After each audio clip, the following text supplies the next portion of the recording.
you probably noticed I don't feel about that war the way we were told we were supposed to feel about that war, the way we were ordered and instructed by the United States government to feel about that war. You see, I tell you, my mind doesn't work that way. I got this real moron thing I do. It's called thinking. And I'm not a very good American because I like to form my own opinions. I don't just roll over when I'm told to. Sad to say, most Americans just roll over on command. Not me. I have certain rules I live by. My first rule, I don't believe anything the government tells me. Nothing. Zero. Nope.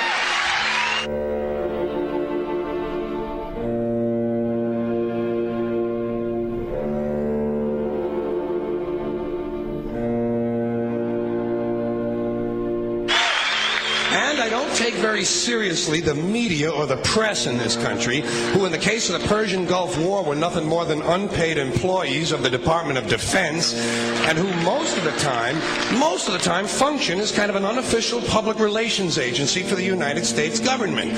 So I don't listen to them. I don't really believe in my country. And I gotta tell you folks, I don't get all choked up about yellow ribbons and American flags.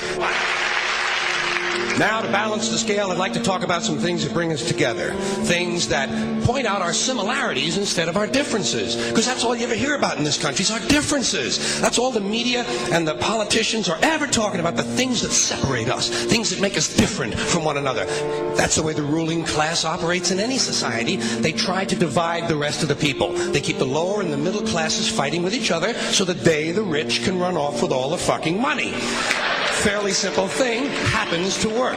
You know, anything different, that's what they're going to talk about. Race, religion, ethnic and national background, jobs, income, education, social status, sexuality, anything you can do, keep us fighting with each other so that they can keep going to the bank. You know how I describe the economic and social classes in this country? The upper class keeps all of the money, pays none of the taxes. The middle class pays all of the taxes, does all of the work. The poor are there just to scare the shit out of the middle class. Keep them showing up at those jobs. Politicians know that word. They use it on you. Politicians have traditionally hidden behind three things: the flag, the Bible, and children. No child left behind. No child left behind. Oh, really? Well, it wasn't long ago you were talking about giving kids a head start. Head start, left behind. Someone's losing fucking ground here. But there's a reason. There's a reason. There's a reason for this. There's a reason education sucks, and it's the same reason that it will never, ever, ever be fixed. It's never going to get any better. Don't look for it. Be happy with what you got. Because the owners of this country don't want that. I'm talking about the real owners now. The big, the wealthy, the real owners, the big wealthy business interests that control things and make all the important decisions. Forget the politicians. They're irrelevant. The politicians are put there to give you the idea that you have freedom of choice. You don't. You have no choice. You have owners. They own you. They own everything. They own all the important land. They own and control the corporations. They've long since bought and paid for the Senate, the Congress, the state houses, the city halls. They got the judges in their back pockets, and they own all the big media news, all the big media companies. So they control just about all of the news and information you get to hear. They got you by the balls. They spend billions of dollars every year lobbying to get what they want. Well, we know what they want. They want more for themselves and less for everybody else. But I'll tell you what they don't want. They don't want a population of citizens capable of critical thinking. They don't want well-informed, well-educated people capable of critical thinking. They're not interested in that. That doesn't help them. That's against their interest. That's right. You know something? They don't want people who are smart enough to sit around the kitchen table and figure out how badly they're getting fucked by a system that threw them overboard 30 fucking years ago. They don't want that. You know what they want? They want obedient workers.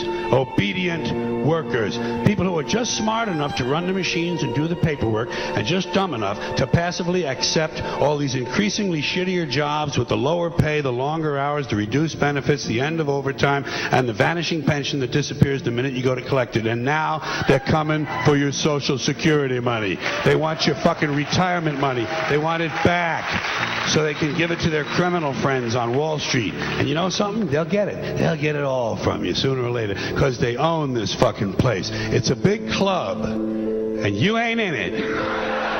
You and I are not in the big club.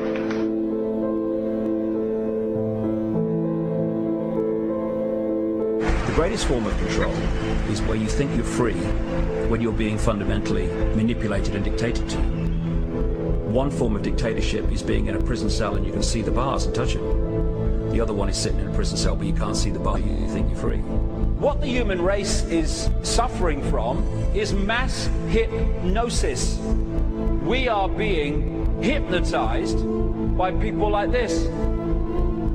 Newsreaders, politicians, teachers, lecturers. We are in a country and in a world that is being run by unbelievably sick people. The chasm between what we're told is going on and what is really going on is absolutely enormous. The greatest hypnotist on planet Earth is a oblong box in the corner of the room. It is constantly telling us what to believe is real. Historically, the control and manipulation of political opinion has been the Freemasons' main weapon in gaining control of countries and states. Once in control of the rulers and politicians of a country, laws and political structures could be changed in accordance with their agenda. However, since restricting the body does not necessarily mean restricting the mind, the Freemason recognizes that their plan for a global government hinges completely on subduing the masses to their agenda, and thus eliminating opposition to their cause. And the greatest threat to their plan, posing more danger than any army or law, is the threat of a free-thinking mind.